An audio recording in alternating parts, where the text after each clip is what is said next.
अस्सलाम वालेकुम। मोहम्मद सिद्दीक मिठू अरबाब आला किस्सो एहसान भलाई नसीब भाग अकुल मसरूर शाद आबाद। पाठ नंबर 18।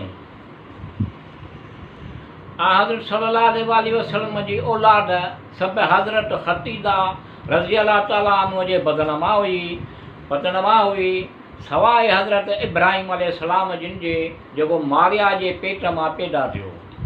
कशरफुल अनम में रिवायत आहे त हज़रत खतीजा जिन जो पहिरियों निकाह अतीक बिन आयद मुख़ज़ीअ सां थियो, उन मां हिकु धीउ पैदा थी।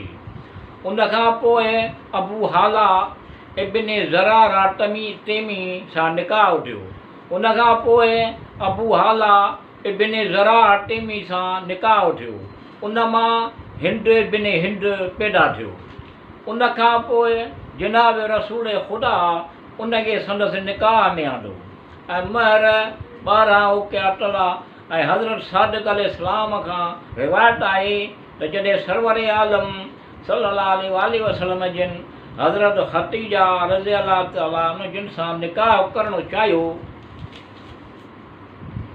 जनाब अबू तालिब अलैहिस्सलाम पंहिंजे अज़ीज़नि ऐं क़रीबन कुरैश जे चंद माण्हुनि खे वठी हज़रत खतीजा जे चाचे वर्का बिन नौफल वटि आयो ऐं पाण ई कलाम जी इब्तिदा कई ऐं ख़ुतबो पढ़ियो, जंहिंजो मज़मून ही हो त हम्द सना उन ख़ुदा जे लाइ ज़ेबा आहे जो खाना कबे जो परवरदिगार आहे ऐं उन असांखे आल इब्राहिम अलैहिस्सलाम ऐं ज़ुरियत हज़रत इस्माइल अलैहिस्सलाम मां क़रार ॾिनो।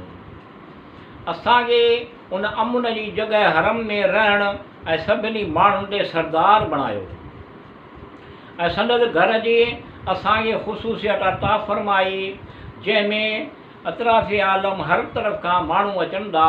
इहो अहिड़ो मक़ाम आहे जिते हर तरफ़ जा मेवा माण्हू खणी अचनि था। ख़ुदा असांखे हिन शहर जी बरकत अता फ़रमाई जिते असीं रहूं था।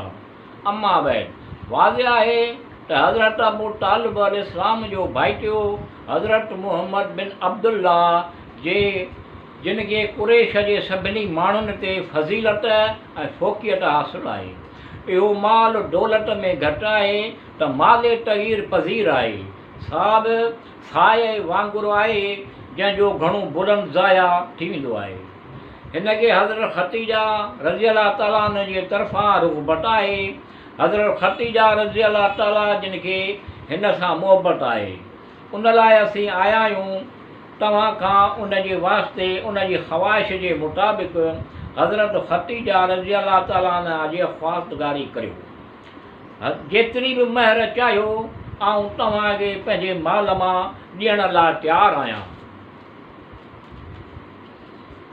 जेतिरे क़द्र हाणे चाहियो त हाणे वठो ऐं जेतिरे क़द्र चाहियो त मोजल करार ॾियो।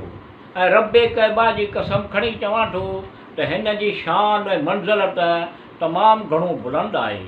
हिन जे अकुल वारे कामिल आहे, अकुल वारा कामिल आहे ऐं हिन जो दीन शाफ़ि ऐं हिन जी ज़बान शाफ़ि आहे। एतिरो चई हज़रत अबू तालिब अलैहिस्सलाम ख़ामोश थी वियो। वरी हज़रत खतीजा जिन जे चाचे जो उलमा नसारा मां हुयो, सभिनी खां घणो दानिशमंद ऐं अज़ीम इंसान हुयो, जवाबु ॾियणु चाहियो, पर हज़रत अबू तालिब अलैहिस्सलाम जिन जी ॻाल्हि जे जवाबु ॾियण लाइ कासिर हुयो। उन करे उन जी ज़बान लुकनियत करणु लॻी। उन जे नफ़्स में इज़्तिराब पैदा थी वियो ऐं सही जवाबु ॾियणु मुमकिन न ॾेई सघियो त